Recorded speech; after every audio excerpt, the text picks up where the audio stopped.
السلام علیکم پیارے دوستوں، امید ہے کہ آپ سب خیریت سے ہوں گے۔ میں ہوں آپ کی رائٹر فائزہ شیخ اور آج حاضر ہوں گینگسٹر لو کے ایپیسوڈ نمبر 6 کے ساتھ۔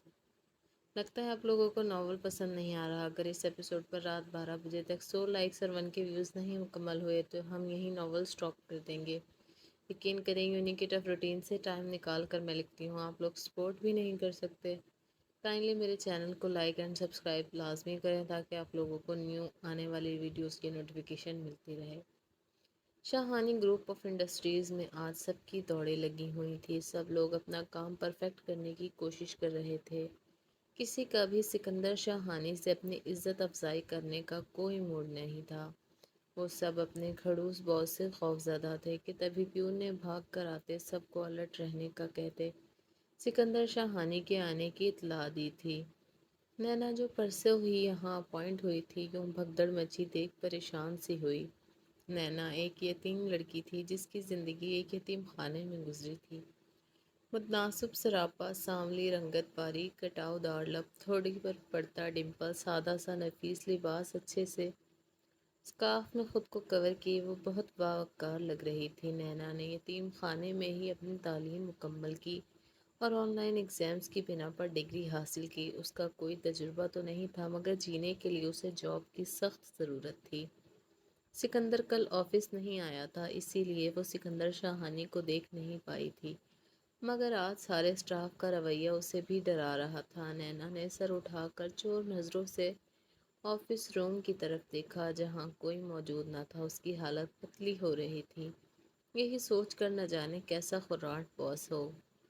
اسے اپنا حلق سوکھتا محسوس ہوا۔ نینا پانی پینے کے لیے نیچے بنے کچن کی طرف چل پڑی۔ وہ تیزی سے سیڑھیاں اٹھتی تھی جب لفٹ سے نکلتے شخص کے سینے سے جا لگی تھی۔ نینا جو پہلے ہی الجھی ہوئی تھی بنا سامنے والے کو دیکھے شروع ہو گئی۔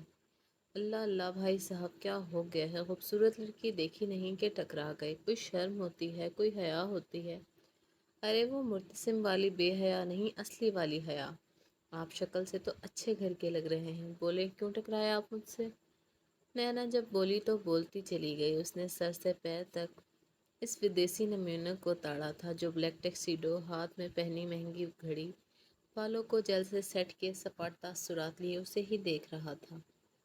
نینا نے کوئی جواب نہ دینے پر اس کی نظروں کے سامنے ہاتھ ہلایا تھا۔ Just shut up you idiot, تمہاری ہمت کیسے ہوئی مجھ سے سکندر شاہانی سے بات کرنے کی، وہ بھی اس طرح؟ سکندر کے لہجے کی گھنگرت سے کوریڈور گونج اٹھا تھا۔ نینا کی تو بے ساختہ چیخ ہی نکل گئی تھی۔ وہ اس کی آنکھیں پل بھر میں نم ہوئی تھیں۔ آنکھوں والے اندھے بھائی، غلطی آپ کی ہے، آپ مجھ سے ٹکرائے ہیں اور مجھے ہی ڈانٹ رہے ہیں، ایسے کون کرتا ہے؟ وہ سوں سوں کرتی اب دوپٹے سے ہی بہتی ناک پہنچتے گویا ہوئی تھی۔ سکندر نے بغور اب اس کا جائزہ لیا تھا جس کی عمر لگ بھگ 20 سال کے قریب تھی۔ اس کے چہرے پر چھائی حیا اسے منفرد بنا رہی تھی۔ اوکے اوکے آپ روئیں مت، ہم دونوں کی غلطی ہے اور میں اندھا نہیں ہوں جھلی چڑیل۔ نہ جانے کس جذبے کے تحت سکندر نے نرمی برتی تھی۔ نینا نے خود کو چڑیل کہے جانے پر تپ کر گھورا تھا۔ آپ ہی ہوں گے چڑے چڑیل کے بھائی سب کچھ، نینا پٹاخ سے جواب دیتی بنا پانی بھی اوپر بھاگ گئی تھی۔ اپنے پیچھے سے دور تک سکندر شاہانی کا کہکا سنائی دیا تھا۔ سکندر جو شہرینہ الماس کی وجہ سے ساری رات نہیں سو پایا تھا۔ اکرم شاہانی سے آفس سے آرڈر ملتے اس کا موڈ آف ہوا تھا، مگر اس پاگل لڑکی کی باتوں سے سکندر کو عجیب سی اپنائیت محسوس ہوئی تھی۔ وہ سر جھٹکتے سیڑھیاں چڑھتا اوپر آیا تھا۔ سکندر شاہانی واپسی اپنے خول میں سمٹ چکا تھا۔ تمام اسٹاف اسے دیکھتے ہی تعظیماً کھڑا ہوا تھا سوائے نینا کے جو دیدے پھاڑے اپنے سامنے کھڑے باس نما اندھے بھائی کو دیکھ رہی تھی جسے کچھ دیر پہلے کافی القابات سے نواز چکی تھی۔ سکندر نے اسے بیٹھے دیکھ آئی برو اچکائی تو نینا سٹپٹا کر اٹھ کھڑی ہوئی۔ یا اللہ آج بچا لے اس جلاد سے، میں 2 بار دیوار سے ٹکر مار لوں گی۔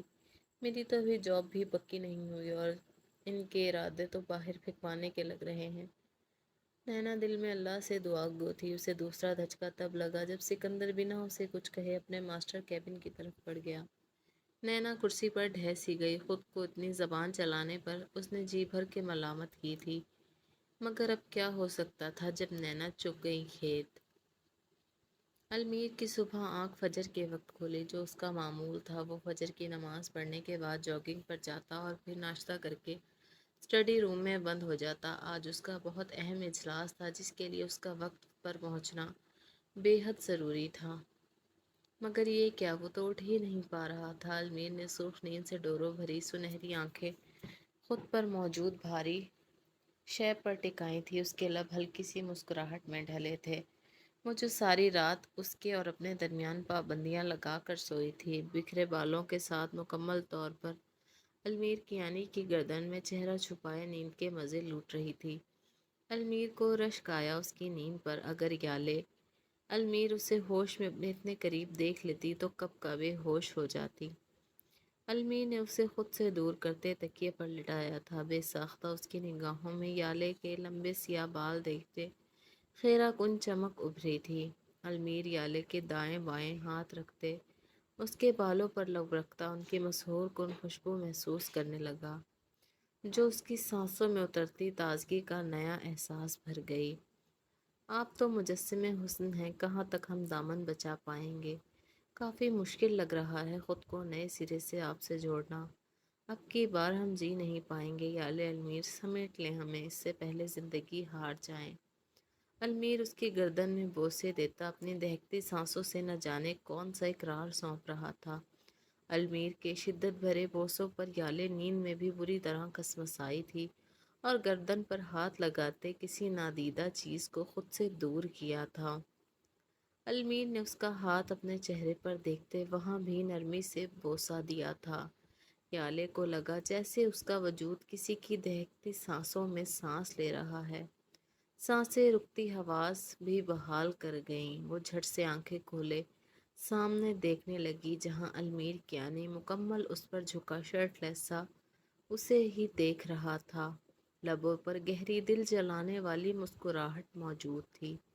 اٹھ جائیں مسز، نماز کا وقت نکل رہا ہے، المیر نے جھک کر اس کی دونوں سرخ آنکھیں چومتے کہا تھا۔ یالے نے اس کی اس قدر نزدیکی پر تڑپ کر المیر کا کاندھے دبوچے تھے۔ پیچھے ہوں گے تو ہٹوں گی، کل سے اب تک بلڈوزر بنے مجھ پر گرے جا رہے ہیں۔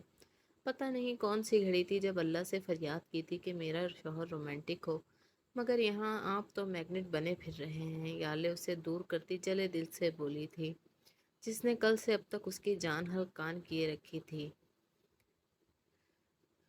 کہ اس کی بے تکی مثالوں پر المیر لب بھیج کر مسکراہٹ چھپانے لگا۔ یالے المیر کیانی، کہیں سے نہیں لگتا آپ سوبر سی پڑھی لکھی لڑکی ہیں۔ المیر تکیے پر کوہنی ٹکائے فرصت سے یالے کو تکتے ہوئے بولا تھا۔ یالے تو اس کی بات پر بھڑک اٹھی تھی۔ المیر کیانی صاحب، اب آپ زیادتی کر رہے ہیں، میں کل سے آپ کی بیہودہ حرکتیں اور یہ فضول باتیں سن رہی ہوں، اور شادی کی پہلی صبح ہی آپ خالصاً عورتوں کی طرح مجھے جاہل کہہ رہے ہیں۔ یالے ہاتھ نچا نچا کر بولتی المیر کو شے دے رہی تھی۔ اس کے ہلتے لب المیر کیانی بڑی محنت سے تک رہا تھا۔ یہ لڑکی پکی پیرنے سے تعویذ کرا کے لائی تھی، کیسے خود میں گم کیے جا رہی تھی المیر کیانی کو۔ المیر نے سر جھٹک کر خود کو کمپوز کیا اور یالے کی بات کا جواب دیے بنا فریش ہونے چل دیا۔ پیچھے یالے اس کی بے توجہی پر کڑ کر رہ گئی اور ایک زوردار لات واش روم کے دروازے کو رسید کی۔ یالے المیر، اب اگر آپ نے مجھے ڈسٹرب کیا تو سارا دن خوار کروں گا، اور یاد رکھنا دروازہ کھلا ہوا ہے، کہو تو ساتھ ساتھ بات لیا جائے۔ المیر اس کی شیطانی حرکتوں کو پل میں قابو کر گیا تھا۔ اس کے ہاتھ تو یالے کی کمزوری لگ گئی تھی۔ وہ نازک پری کسی چیز سے ڈرتی تھی تو وہ اندھیرا اور المیر کیانی کی قربت تھی جو وہ رات اچھے سے محسوس کر چکا تھا۔ وہ یالی کو اس رشتے کے لیے وقت دے رہا تھا۔ ابھی اس کی زندگی میں بہت کچھ باقی تھا جس کے لیے یالے شاہانی کو خود کو مضبوط بنانا تھا۔ یالے کیانی المیر کیانی کی زندگی میں کیا اہمیت رکھتی تھی یہ تو وقت نے طے کرنا تھا۔ المیر کیانی نے اپنا سب کچھ وقت کو سونپ دیا تھا۔ وہ جتنا جلاد بنا پھرتا تھا، کل سے اب تک یالے کی اتنی ہی باتیں اسے پاگل کر دینے کو تھیں۔ یالے کی نرم مزاجی اس کے حواس جھنجھوڑ لینے کو تھی۔ وہ بے بس تھا یالے شاہانی کے